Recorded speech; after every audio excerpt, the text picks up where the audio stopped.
take a sip of my Doritos first. Is it Manjin?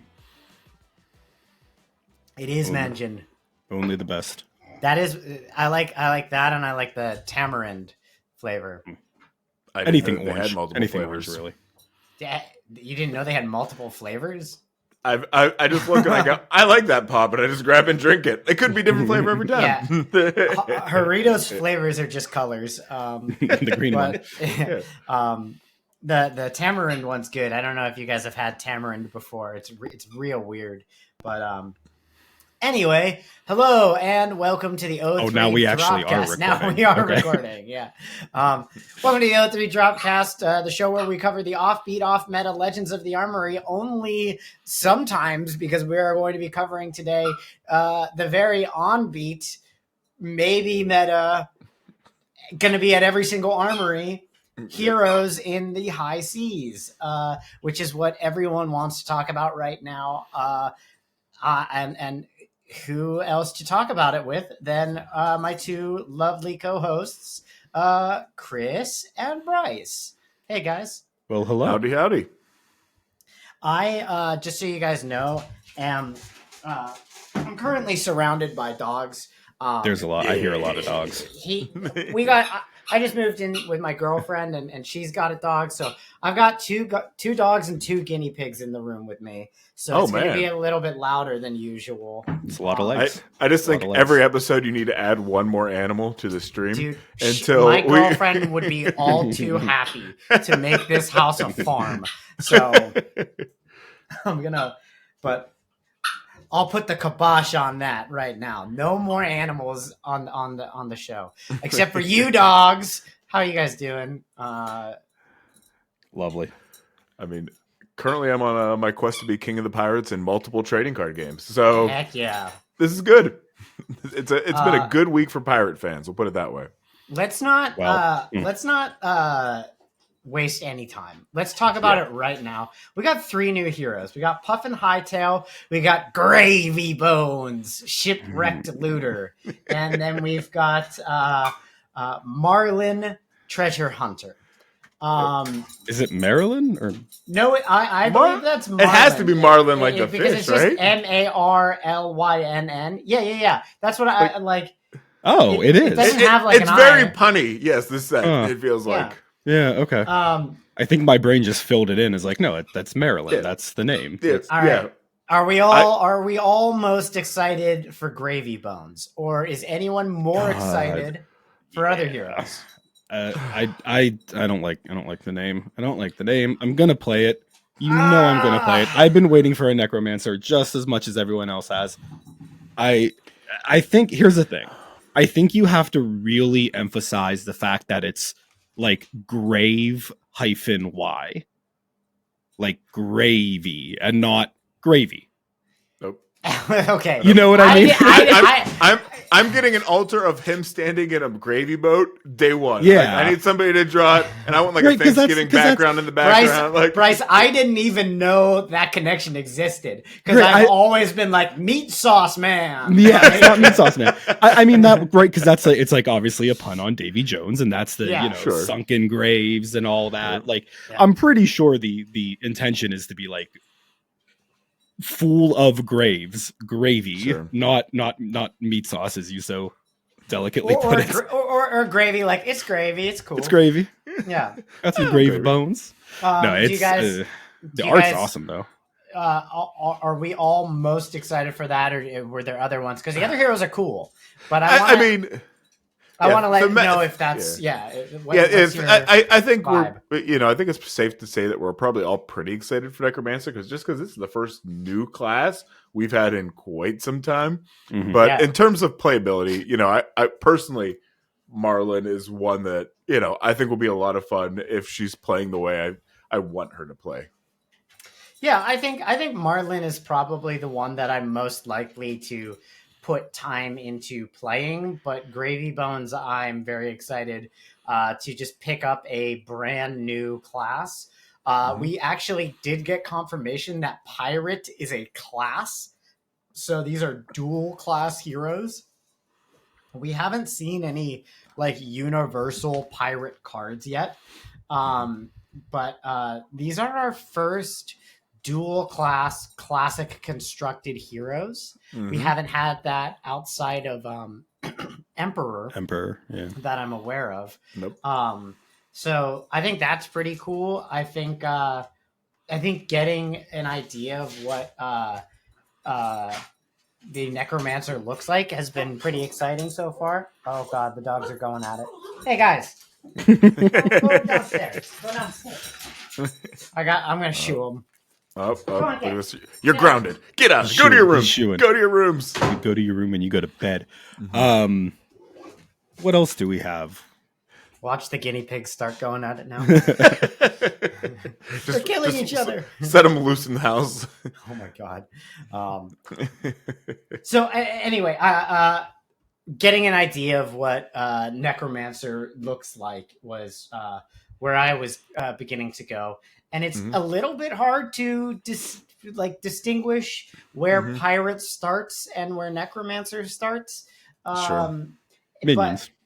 Minions, yeah, definitely the allies, definitely this sort of self-mill is a thing, but it looks like these tap effects, and I think it's fair to just say, we're going to say that these are tap effects.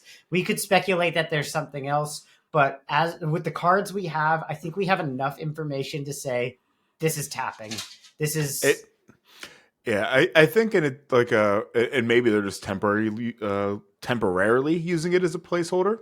But February, if you go into the spoiler set for the Armory deck for Davy Jones or Gravy Jones, then I think they have that's not correct. It's Gravy Bones. Yeah. They have the like if you have a resource, it's in brackets, it says R. They have in brackets T. So I assume. Yeah. I don't know if they're making the assumption it's going to be tap or if they've got information that in the rules this will say T. I think that we have enough information seeing what we've seen to say, yes, this is tapping. Even just the way it even just the way that those abilities behave on some cards. Like if you look at the first mate, it's obviously going to be like, well, you can use it in one way this turn. If you use it as an action, you probably don't get to use the instant because I'm assuming untap is going to be like start of turn things. Yeah, that I think is the big question is when does untapping happen? Is that at end phase?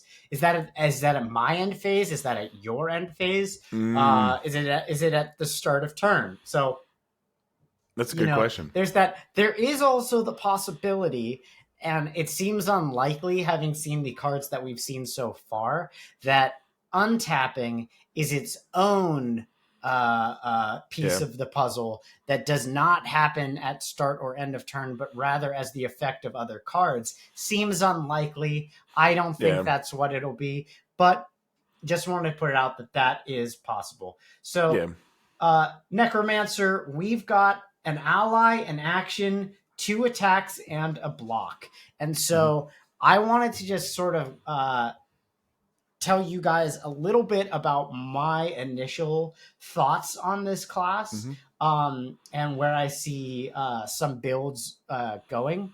It looks like this list needs to get watery grave cards into the graveyard to play them easier than if you play them from hand. Which you'll still be able to do, but it looks like you want to kind of set up your Compass gives them go again. At least not their attacks, but playing them go again. And then it looks like your deck cares about making gold, running yellows, running blues, putting cards into the graveyard, and getting allies onto the field. Allies do not have a block value. So it seems like this deck is compensating for that with cards like Hoist 'em Up, which will tap an ally to give it +1. So it's a card that can block for 4 or 5. And that I think is relevant because there are a lot of other cards that are likely to wind up in this deck, such as Rally the Rearguard, which will discard cards that can't block to get them into your graveyard so that you can play them with Watery Grave. So it's an interesting design space that we haven't seen before. We've seen cards that are getting played from banish, but the ability to discard to get card advantage is something that I think I really expected of Acilio, but it seems much more likely that we now have cards that we can see that Gravy Bones will be doing that. Whereas Acilio, during spoiler season, it was like, okay, when do we see what we do with those instants that we've stacked? Right? What are we doing with them? Do we get to play all of our sigils from graveyard at some point? No. So that's what we have going on here. We're going to be doing a lot of syncing our hand in several different ways. Obviously, you'll probably want to play cards like Sink Below. You may even want to play cards like Standing Order just to get cards out of your arsenal if you do have to, Arsenal and Ally. One of the ones we've seen so far has a 4 cost, so maybe just trying to constantly manipulate your hand. But Gravy Bones has the ability of instant tap, destroy a gold you control, draw a card, then discard a card. So this is a nice way to, if you have a card in your hand that you don't like, your compass will let you see the card you're going to draw on top. So you have some deck manipulation here and some hand manipulation. So I think that this deck is going to have like a pretty high skill ceiling out of the gate. Just being able to know what is of value to you when. And I think any deck that gets, to be able to plan turns in advance, 1-2 turns in advance, has a really interesting place in the metagame once aggro dies down a little. Yeah, so he very much kind of feels like a physical pitch stacky kind of hero, almost like, I want to say like old school Kano, but obviously not trying to do burst damage turns, but more or less like you said, between Compass and being able to kind of look and manipulate the top of your deck and discard and all this kind of stuff, that it feels like you're trying to say, okay, first cycle of the game, I'm loading Watery Graves in, staying alive, getting things set. And then second cycle, it's just, now we're going to do the manipulation. Now we're going to start flooding the board with allies that have Watery Grave. Now we're going to sit there and, try to manipulate or try to defend in a way to stay alive until you just can't do anything anymore. I don't want to say fatiguey, but he feels very second cycle to me compared to some of the other ones. The list that I've put together does feel like it, on its face, I'm like looking at it going like, is this a fatigue list? Because I've got Fate, Sink, and Sanctuary, whatever, or Shelter, Fate, Sink, and Shelter, right? And I'm looking at it and I'm going, no, these are just compensating for the allies that don't block. Yes. Right? And so I'm not too sure if it's going to be second cycle, but it's definitely going to, like, you do want to have some knowledge about the cards, like order, the way they're stacked. Chart the High Seas is a great example of how this one works. It says, look at the top 2 cards of your deck. You may pitch a blue card from among them, put the rest into your graveyard. Already something we've never seen before. Pitching from top of deck. And then you create a gold for each yellow that you put into your graveyard this way. So on its face, you could play something like Chart the High Seas and then pitch a blue from top, discard Chum Friendly First Mate, Tunic counter, play Chum from graveyard. So that's one way you can, cheat, not really cheat allies, but I mean, you're paying one resource there essentially for a 4 cost ally. Certainly. Yeah. So I don't know if it'll be able to like play to second cycle just because of how many cards it's going to run that don't really block is the only thing. But I do think it's compensating for that with things like Hoist 'em Up. Like I mentioned, it blocks 4 already, going to be blocking 5 if you tap an ally. So it has some defenses for sure. The allies don't block, but like 6 health. Yes. They're going to be priority targets. So that's the thing where like they may not have that they may not have the block value from hand, but like look at all of the ways that like tapping an ally gets extra value from those cards. Yeah. Like paddle faster gets go again. Hoist them up gets +1. Board the ship gets overpower. Like you don't like you're not gonna wanna your opponents are gonna be wasting a lot of offense taking out the allies more. I mean, I don't know about more so, but like to the extent that like Prism playing against Prism, take out the auras before it just gets out of hand. Take out the allies before you're just allowing him to like tap 4 allies a turn and get extra value out of every single card out of his hand. Yeah, so even when they're not attacking, they have tempo value in just like being on the board, and especially like Chum being able to tap and make you attack him. There's also a card that's not currently on Fabrary called Rigor Mortis, which is another ally, and that ally only has 1 health. So it's just they don't have the set number. So if you go to the spoilers, it's all the way at the bottom because it's only showing the promo one. Unknown set number. Okay, yeah.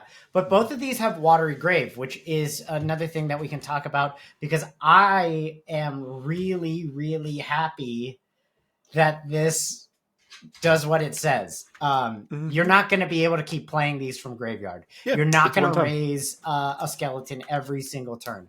That is very important. They hit hard. So being able to just get a 6 power ally on the board over and over again, insane. Like that would be absolutely crazy. So I'm really glad that this is this design is taking that into consideration. I bet you they have some sort of card. Oh, because they're going face down. Yeah. I bet you they have some sort of card that's going to allow you to turn a certain number of cards face up from your graveyard. I have a feeling it would just be kind of weird if they didn't allow that to be something. Whether it's like a legendary item or something like that, or an aura or something that's like, hey, at instant seed, pop it, flip X cards in any graveyard face, face up or face down. I was thinking that would maybe like I don't think there's going to be cards. I think if there is, it might be 1, and I could see it being like a headpiece. And I would think that one of the things that it has to do is target cards randomly. It has to be random face down. It can't, I would agree. Flip it back over. Right? The way I kind of viewed it, I guess, is kind of like what is it in Hunted? Drop of Blood or whatever. That's a legendary instant speed card, no block. I viewed it something Dragon Blood. Yeah. Like I viewed it something like that, where it's like you can only run 1 in your deck, so you get 1 chance. So you use it wisely. Like if it's like flip 3 over and you only have 3 in graveyard, great. The dogs really want back in, so I'll be right back. Yeah, no worries.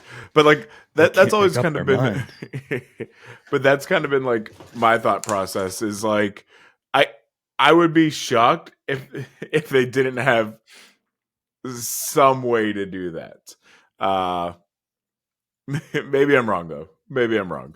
But I like that. I mean I think Gravy Bones is going to be a cool mechanic. The part that I think I'm most interested in is not what we're going to see this set, but many sets later. What is the necromancer part of it? Like, does the next necromancer, if it's not pirate, just have grave, not watery grave, or like earthen grave, or whatever the case may be, and it functions the same way? Or are we going to see a more necromancer specific keyword with watery grave being specific to pirate necromancer? I thought about that a little today, and I think that like one of the things that it made me think of. I wasn't around in the game when this happened. What was it like when Icelander came out, right? And people had only experienced Kano, right? And it's like, what is this? How is this a wizard, right? Yeah. And I think that like what we know of Necromancer is ally. It's an ally supported class. We don't really know. It's an ally supported class. It's a graveyard supported class. Mm-hmm. Maybe it's both. Maybe it's just one. But I think that the next iteration of it will look vastly different. And I just hope it's not Draconic, because honestly, I think that talent is so lame. I mean, they did that concept is similar between illusionists, right? Like Prism had Soul and Enigma has Chi, and it's like, yeah, they're the same class, but like mechanically and fundamentally they're going to function differently. Don't see why you couldn't do the same with Necromancer. You just willed a skeletal dragon into existence, right, Craig? Yeah. A skeletal dragon is cool as hell. And now I want Gravy Bones to have one. But I don't want just a red line deck. By the way, at the time we're recording this, Syndra has fallen off a cliff in relevance. And I'm so happy because go back to cooking, guys. That deck was not it. That red line deck that won like 2 callings, and then everyone was on it for Road to Nationals. That ain't the sauce. So it's red deck wins at the beginning of the format. Yeah. You know what I mean? It's just early and red deck aggro wins, and then people figure out how to play against it, and now it's Now we're back to our favorite time: blue deck wins, where Mistvale gets to eat up points. Mistvale and Aurora. Yep. But anyway, let's get back to. I didn't mean to distract us too much. A big win, I think, for players is the Armory deck coming out with this. Obviously, the historical precedent is that new cards are added into an Armory deck. So maybe we see some Armory deck only allies. I would imagine that we see Armory deck only cards. But what's your guys' excitement level for being able to pick up a ready to play Gravy Bones deck? Do you think that's good? Do you think that let me ask this question, and maybe because again, I only saw this at, we're recording at a Friday at 7:00, and on the drive home today, and this could be completely a misinterpretation and may mean nothing, but there was a Reddit post where somebody said like, hey, can we pour one out for the Blitz bundles or whatever, and somebody made a comment saying, is Blitz even really that big of a format? I like what they're doing with Gravy Bones, where it's just saying, here's an Armory deck, take out what you need for Blitz. Fantastic. Because I love that idea. Let's get rid of the Blitz bundles. At release, give me 3 Armory decks. Give me 1 for each new hero, assuming it's a new hero like this. And just let people say, I want to play Puffin. I'm going to buy the Puffin deck, and I'll strip it down for Blitz. You can even put a little sheet in there that says, take out these cards, and you got a Blitz deck. They do. This is a better question than do you like it, which is what I asked. Is it good? But I do think there's a place for Blitz decks. I don't love Blitz. It's not my favorite format. I don't value those products personally, but I don't think putting out 3 Armory decks for a 3 hero set is the right move. Fair. Because I think it's a better idea to let players experiment with deck builds and find what they think is a good build and let the community rally around that. But with Gravy Bones, allocation is going to be probably a nightmare. This is going to be like KO times 10. Like when the KO deck came out, and it was like $150 if you buy it secondary because you can't get them. Like every store got really? It was 5. That bad? No, it wasn't that bad. But no, it was. I was going to say that's it was hard to find because Savage Sash is so good. Yeah. Well, it's like it was hard to find. Stores had significantly more limited allocation compared to the other ones. And my fear, and we talked about this a little bit before going live, is that as you said, Craig, most of the time Armory deck have some sort of unique card or cards in them that you don't see in the draftable set. My fear is with this being a week before Nationals, once we find out what's in that, that Armory deck, if there's a key piece, you're going to have everybody that's going to Nationals, if they even have an inkling that they want to play Gravy Bones, scooping up the Armory decks to say, I need this for US Nats. And it may make it very difficult for the people that aren't going to Nats or the people that, just want to play it locally to get their hands on it. Or potentially worse, people just buying them all up and then raising the price through the roof, knowing that Nats players want it. I have real concerns, and maybe this is a topic for a different episode, of the state of the secondary market right now in Fab. And I have real concerns of what the Armory deck's going to be like that first week before Nationals. So I'm hoping this is the one instance where they just say, since it's a new class, it's going to be based entirely off of what you can get in, the box, like the draftable set. Yeah. But maybe they have like an alt art version, or they'll have some things in rainbow foil that wouldn't come in rainbow foil or cold foil. Like I want this to be something where it's like, if you need a deck and you need to get stuff fast to go, you can still grab it and play. But if not, don't worry. You can build the entirety out of the draftable set. I think it's gonna fall right in line with every other precedent. I don't imagine that it won't have new cards in it. I don't like that. Like, I'm kind of on the same page as Chris there, where I've always found that very annoying that, like, with the new Aurora cards, I really don't want to have to pay $60 for something that I'm going to take 3 cards out of and then like throw the rest away. It's wasteful. It's annoying. It's an extra expense, but like Puffin feels almost unplayable because I didn't get cerebellum processors. Yeah. And I'm not getting that deck. So I agree. Chris, what you mentioned about like, put in a list and say, take, these cards out, like paring down the Armory deck to a Blitz deck, it basically does. From what I've heard, it's not a physical list, but I guess there's like an indicator on the card that says like a little like CC mark. Basically, like these are the cards that you take out or add in if you want to convert it. Not like a physical deck list, but it indicates it on the card. That's nice. And like as far as allocation goes, and I everything you've ever seen on Reddit should be taken with a grain of salt. But I actually kind of think that might be a little beneficial to like cut.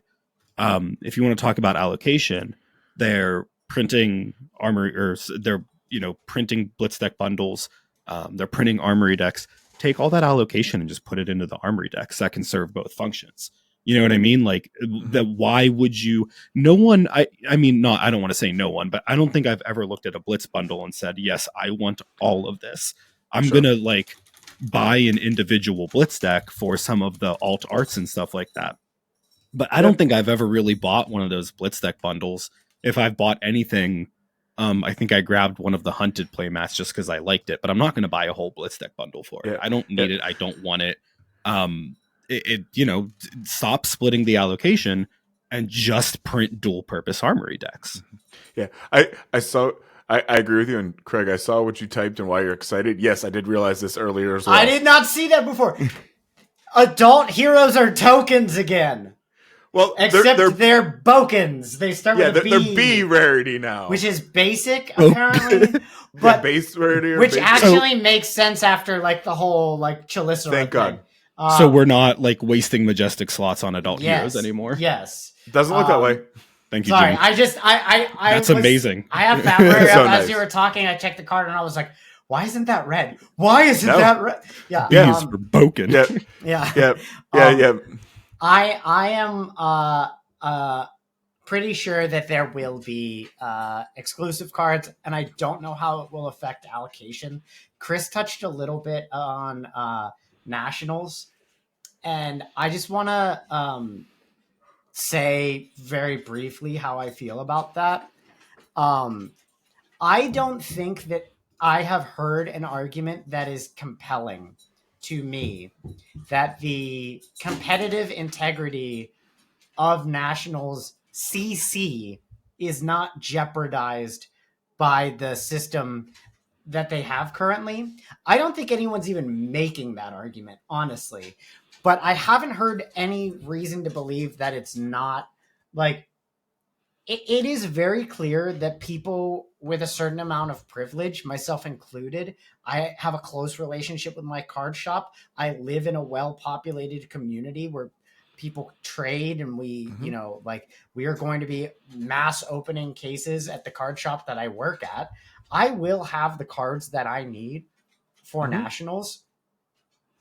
I think that it is completely unreasonable to be doing high C's CC Agreed. for US Nationals.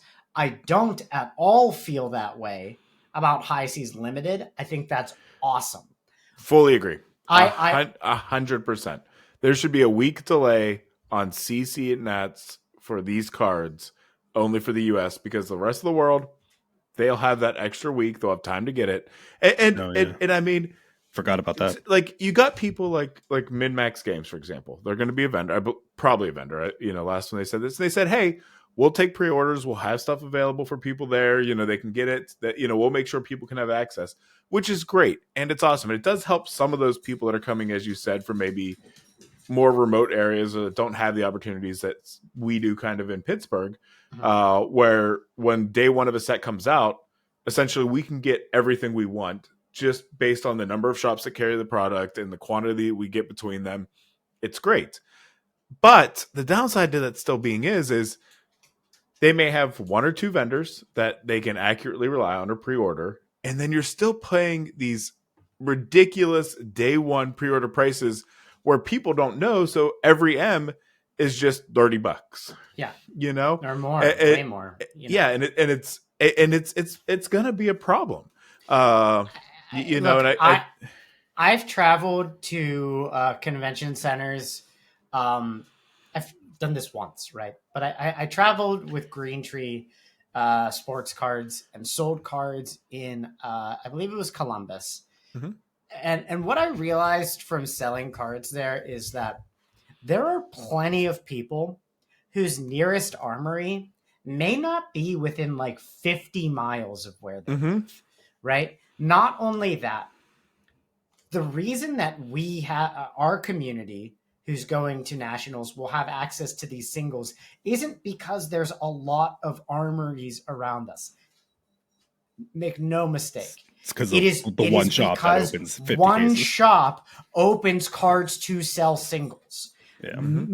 I can name you 6 other shops in Pittsburgh that sell the game, that host armory events, that do not sell singles and that will not open sealed product themselves. So, yeah, Min-Max Games exists. Great. They're going to be at Nationals, I imagine. And I imagine you can put in an order with them and get it there, right? But I have a relationship with my card shop where I say, hey, I'm going to take this. Can I sell it back to you? Can we work out a deal so that this is advantageous and I don't have to pay $2,000 for a playable deck when I'm already paying to travel? Other people aren't going to be in that situation. It's cool that an armory deck gives people access to a base for them to play it at release. But let's be very clear, a base level deck is not what you bring to nationals. You bring a fine-tuned deck. And so I don't think there's, look, we're a podcast for casual players. I don't think people need to get up in arms about this, but I do think that it is something that I hope LSS hears, that this isn't a good way of handling that. Yeah. What was now wrong? We can move back to the hype. Yeah, what was wrong with the way they did it for Rosetta and for Hunted? You know what I mean? Like, well, I guess there wasn't a Nats happening right around the corner from both of those sets. Worlds happened pretty quickly after Rosetta, but it wasn't like there was like at least there was time. There was time. It wasn't literally like, I think somebody said the set fully releases, not pre-release, 7 hours before the first, before like 9 hours before you got a report for players meeting at Nationals. Yeah. Wow. So like you'll have pre-release. And now I will give the credit to LSS that this time with pre-release, they're doing it great, where they're sitting there saying, you can have multiple pre-release events. We're giving you the allocation. We're letting you do all this kind of stuff. And you can sell the product. I think it's like you can sell the product. You can do whatever. But still, it's like, it's tight. Like, Craig was saying before, like, hey, pre-release is on the 30th. A lot of people leave on like the 3rd. Like, you got to you don't have a lot of time to sit there and go, here's what the deck is. Here's the testing, finely tuned. I know what I need. I can guarantee I can get it from a store and then get my butt to Vegas. I leave scary. 5 days after the first pre-release. So, you know, maybe if I was going to the world premiere, I'd have 2 weeks. I got 5 days to get the cards, which is also like, it's not enough. It's not a, it doesn't feel great to have that much time to practice, but getting the cards is the problem. I don't think we need to go any further into that because we have two other heroes that I think deserve to be talked about. Because the set is more than just Necromancer. Sure about that? I mean, it's a mechanologist. First draftable mechanologist since Bright Lights, which was a set with only mechanologists that you could draft. Before that, it was Arcane Rising. So this has been a long time since we've had a mechanologist in draft.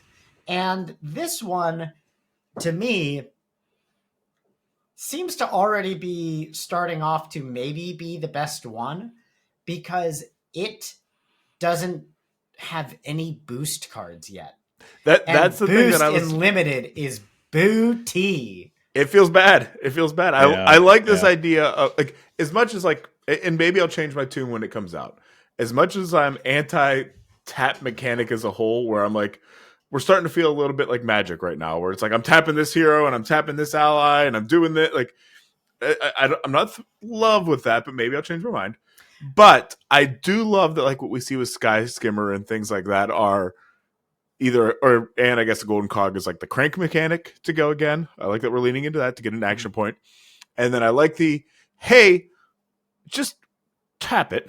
Let's just do this. And we're going to say the cog now has +1 and go again. Like I can do things with this to give things go again.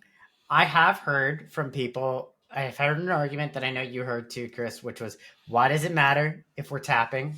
We already essentially tap stuff in the game. We turn things sideways. And I just want to respond by saying we've been burnt before. That's all. We've been hurt before. This is a slippery slope to SpongeBob. That's all I'm saying. But yeah, I think the one that you pointed out, the Sky Skimmer, is like it definitely, to me, I can already see mechanologist doing what a mech wants to do in my mind, of like building up a machine, right? It's one of the things I love about like when Max Nitro works and when you get it going, where it's like I'm making and cranking hyperdrivers every turn and I'm putting counters back on them. So I'm you know, it's all very tactical, but it's also like I've got the engine, right? And so Sky Skimmer is a great way to say like, all right, tap as the engine to either empower this or to, you know, give it go again. So I do think there's some cool stuff there. Golden Sky Warden is a very interesting card. With Galvanize, it's cool to see Galvanize come back because I think that I really want to see a mech that like makes good use of Galvanize. Right now, this is a pirate card. This one will stay a pirate card, but maybe we do get more Galvanize support. And so then once that happens, we're not a class that necessarily just shreds through our deck with go again, but we build an engine up to keep things moving and then break it apart to protect ourselves. That is like a compelling draft archetype to me. That's a lot more interesting.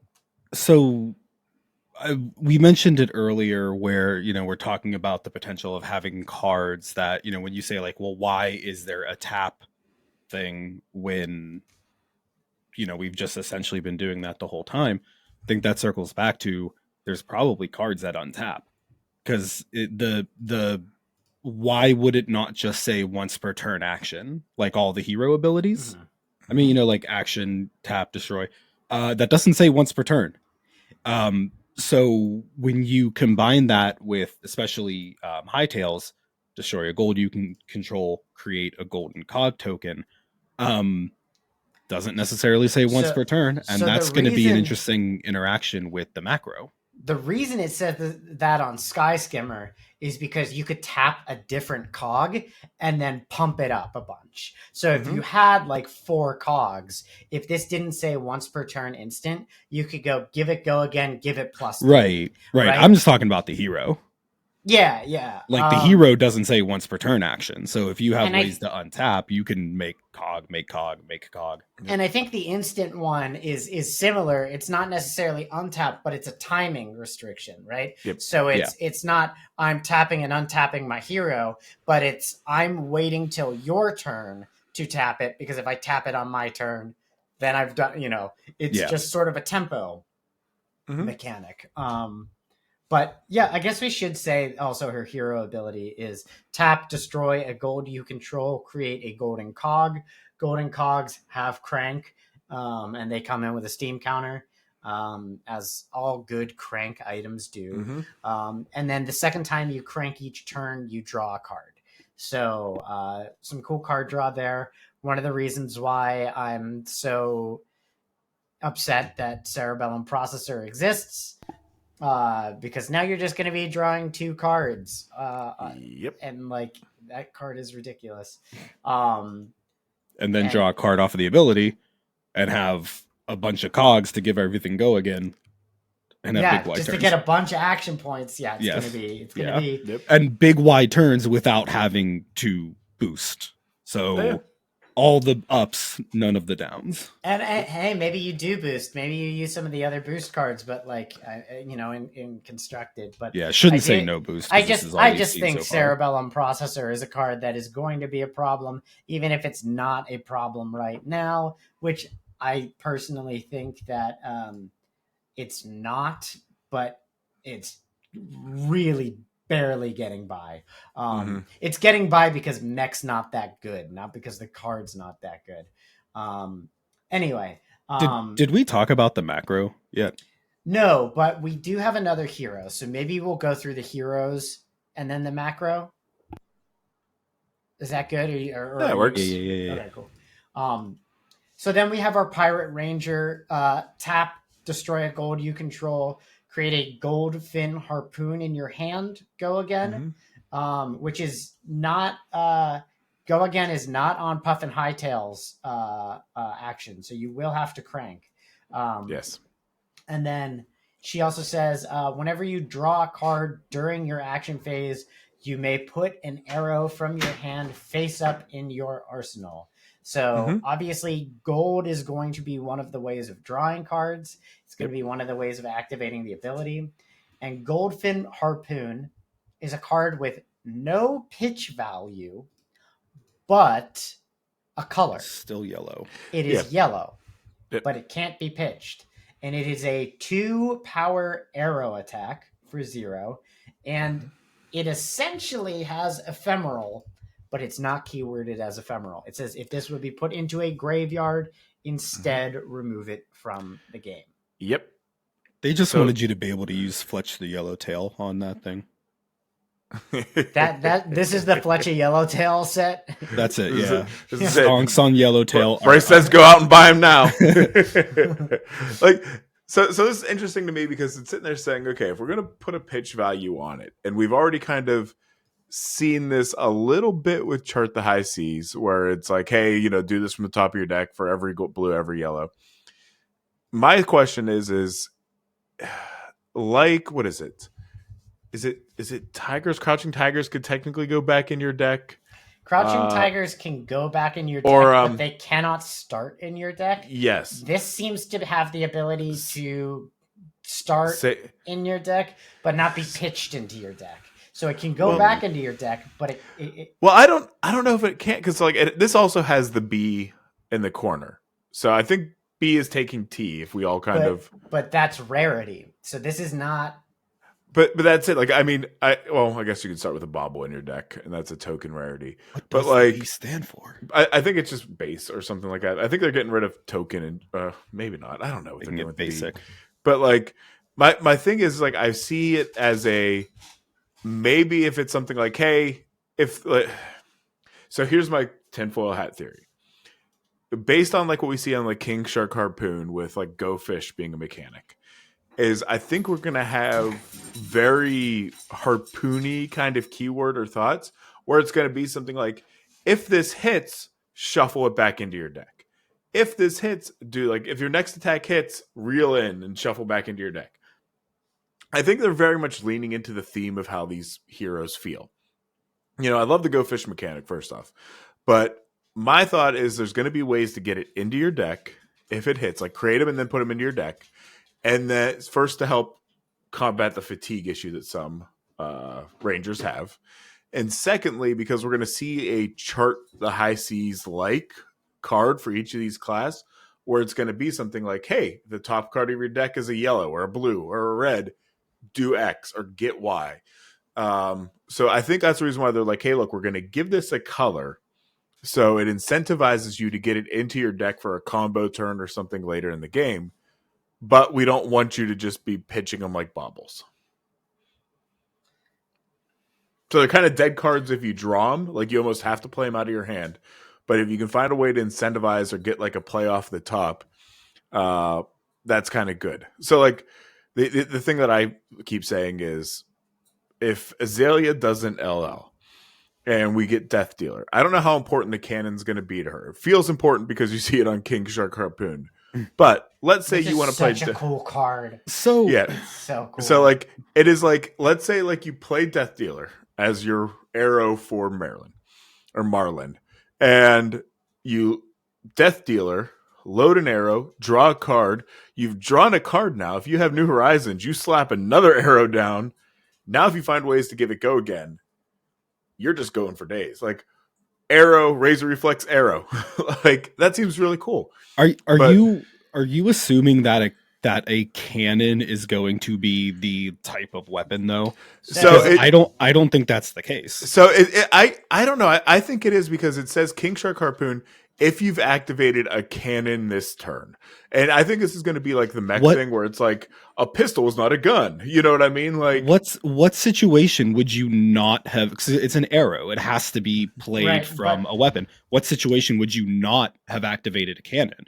If assuming the cannon is arrow has to be played from arsenal. It doesn't say like it has to be played from a bow. So like I view it like loading a harpoon gun. You know what I mean? Like a cannon. But you have to have a bow to play an arrow from arsenal. Arrows cannot be played. Does it say it has to be a bow? Like, I guess it's probably. I don't think you can play an arrow. But anyway, you can't like fire an arrow without a bow. That's just Well, see, but I mean, Marlin's hero art has this sort of I don't know this harpoon launcher. Maybe they consider that a cannon, and that's like a tow harpoon though. It has like a rope on it. Yeah, it's just like I thought that, like, because the cannon was going to be the weapon type, but then like just by the logic of that card, that doesn't make sense to qualify if you've activated a cannon this turn. I think cannons are going to be almost an ally, not really an ally, maybe like an item that you play out and maybe tap similarly to an ally or something. But it doesn't like track logically that the cannon is going to be the weapon. Sure. I could be very, very wrong, but I mean, maybe she creates cannons. Maybe there's something that Yeah. Who knows? I mean, either way, I think she's going to be using gold more efficiently than anyone else. Like, she's like, are we running High Striker in there just to get a bunch of gold? I love that card. Don't make fun. Probably not, but that'd be sweet. Definitely not, because High Striker makes copper. But it does make copper. Okay, sorry. You could run Starting Stake, which would be very bad. Yeah. Very Wage Gold Universal. But I have all those cold foils of them that I've never got to use. I have like, they're all in my bulk box. They were the hunted like pre-release thing. But we do have that. We also have heavy hitters. Thank you. We also have a big game trophy shot, which is a 2-cost pump. So like, pretty interesting. Just how heavily costed all of the heroes' stuff is so far. Yeah. Like, every hero in this set has something that costs more than 3. So, except for the card we're talking about, because Marlin doesn't have something that costs more than 3 yet. But they all have like pretty steep costs. So your next arrow this turn gets +4. If it has Harpoon in its name, it gets, when this hits a hero, create a gold token, draw a card, then discard a card. So some reason why you would want to be, making Goldfin Harpoons. And maybe we see more things that care about things with gold in their name or Harpoon in their name. But we don't have many Ranger cards yet. Ranger, we have the fewest. Actually, technically, we have more than Mechanologist because I guess we got Skyscraper's all the same. Yeah. But we don't have too much to go on with that hero yet, other than that people are saying the big things are going to be like maybe 3 of a kind, maybe Death Dealer. I've heard people say Codex of Inertia. I saw a lot of people buying Codex of Inertia. I've reread Codex of Inertia. I don't get why that card is. I don't get it. Unless it's something to do with her. Yeah, I don't quite understand why Codex of Inertia is being played. But so we do have the macro that Brice was talking about, which is really cool. I like this a lot. It's a really interesting macro. I like it a lot. Treasure Island. The first time a hero is attacked each turn, put a gold counter on this. Whenever you or an ally you control deals damage to an opposing hero, you remove that many gold counters from this, then create gold tokens equal to the number of counters removed this way. Oh yeah. That's why I kind of wanted to like bring it up when we were talking about Hightail, just because like all of these heroes are going to value gold so much that this is like going to really change the tempo of the limited format. I think like people are actually gonna just like, it really disincentivizes aggro, because like you don't want, like, I don't want Marlin to have all that gold. She's just gonna start using it and doing crazy things. I don't know about like Gravy as much. Destroy a gold, draw. Okay, well yeah, that also the gold also draw the discard, so you're putting things in order. You don't want your opponent to hit, but you kind of want that to go up each time. Yeah. But then it's like, how much evasion do we get in this set? Because as soon as we get evasion, it's like block out, dominated arrow. I'm gonna make 6 gold. This is all mine now. Yeah. And that's the scary part, is like in other formats you could be like, oh, I have a nice health lead, I'm okay, I'll just take the 6 damage and then say I'm going to still be able to maintain tempo, put things on. There may be things in there that you're like, I can't afford to give you 6 gold tokens. Yeah. You know, like you may have an ace up there that it's like cash in X number of gold and this attack gets, +1 for each. You have to play that game of like, okay, I'll leak 1 and let you have 1, but no more than that. Like, I'm going to overblock just to prevent the gold tokens. It feels like cards with Overpower and Dominate are going to be like aggressively pack 1 pick ones with this stuff. Like that Necromancer one, that's, tap the ally, this gets Overpower, 2 for 6 Overpower. This is my gold now. Thank you. Yeah. Now, I guess the question here too is this macro only available in limited? I assume it doesn't say it on the card, but I'd assume so. Like, this isn't something like are always limited. Intrinsically, that's what macro means. Yeah. Good. I was gonna say, I think so, but I was like, I had hopes that it's like, I just want to bring this into a CC just for fun and just be like, let's hit Dory. It is, in my opinion, it is like the coolest UPF plane. It's like plane chase, right? Yeah. So like instead of landmarks, they did like the heavy hitters landmark. That doesn't do anything for UPF. Throw this puppy in there. Oh yeah.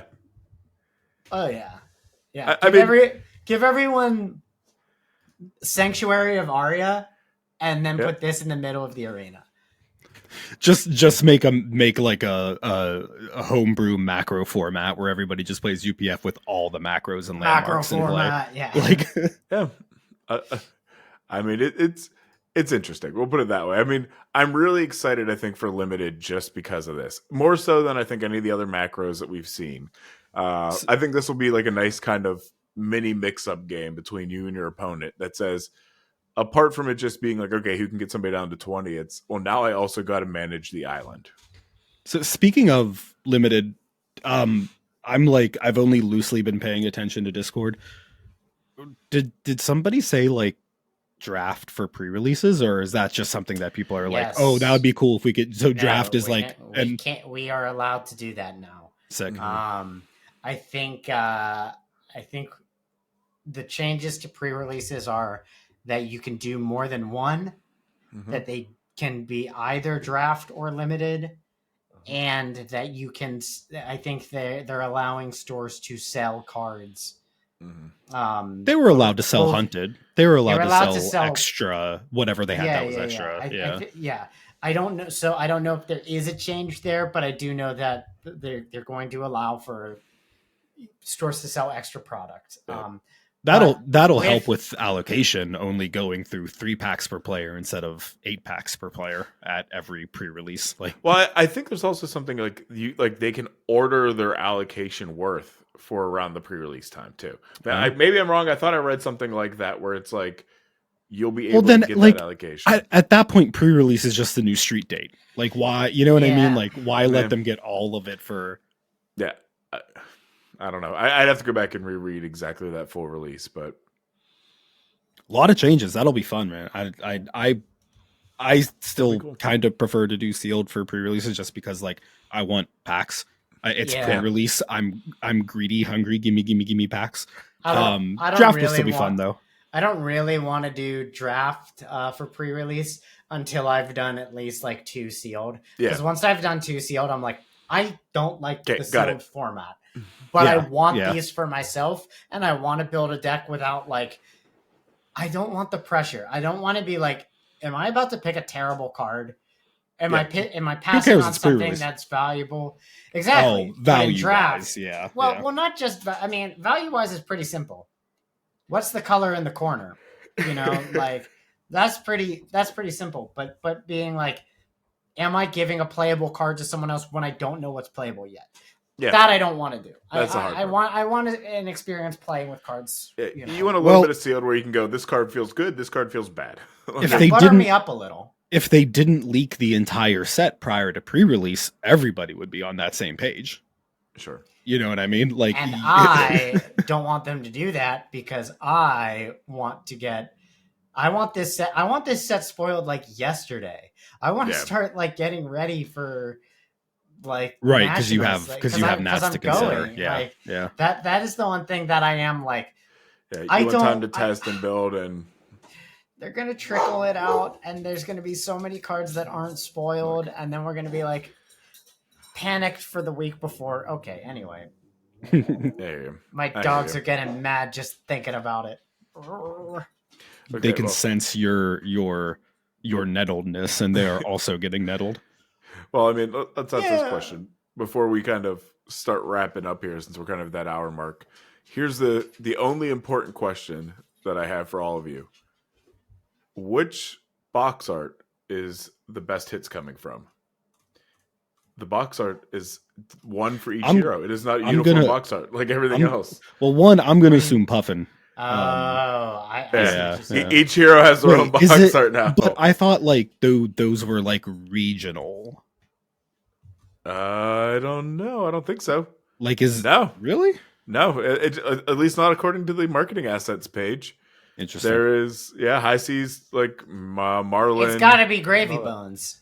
Has to be. How great would that be if you could just be like, I want the gravy box, and it's just more weighted. It's just more weighted with Necromancer, and here's the Puffin box, and more weighted with Mech. I heard that LSS. There's one box. It's a 1 of 1. The box is just full of bottle caps, vintage bottle caps. That is, it's just a treasure. It's the LSS treasure. Well, there is treasure in some of these. We forgot the treasure boxes. Yeah, in every box there's a treasure. Every box. I almost don't care to talk about it because I'm just like, oh, God, you're gonna make me chase another thing. You're gonna make it's good. Like with the gem packs, I'm like, every time I get a gem pack, I'm like, I've hated every one of these I've opened, and I have to open it. Like when the pull rate on one of the unique treasures is that high. It gets there's like a bell curve where it gets to a point where you're like, maybe I should buy more boxes because I have a chance to get one, but then it goes up to like, I don't have a chance. We still haven't seen all the Dustodons yet. You know, they exist somewhere in this world, but who knows where. I'm gonna pull one. I still say keep opening Dusk Till Dawn. My best hope is still, I just hope some grandma somewhere was like, I know my grandkid's into cards, and just gave him this, and he's like, I don't know anything about it. Just opens it, and there's one of the arts. He's like, oh, cool, and just kind of threw it in the box. They haven't found all the proofs yet. Nope. No. I would 100% go buy some Dusk Till Dawn. I would 100% believe that someone was like, I don't want an art card. Yeah, and like just chucked it. Like yeah. I guarantee there's somebody that just doesn't know. It was just like, oh, this is cool, and then just threw it aside. Yeah. But all right, guys. Well, we're at a little over an hour. I'm excited about the high seas. It's gonna be fun. I'm excited about good old gravy. So, yeah. I'm gonna go over to Discord and brag about all of the things that I called out 3 years ago, making wild assumptions, and you can tell me to shut up as much as you want. Don't worry, everyone else already is. Also, best art I think so far of the set, and I know there's not much, is the little skeleton guy on board the ship that's just like pointing back at the ship, like, oh my God, what's going on back here? Like, get a load of this. Love him. That guy needs to be a hero, and it just needs to be a UPF hero, and just like, whoa, I love him. But, all right, guys. All right, take care, guys. Have a good one. Bye.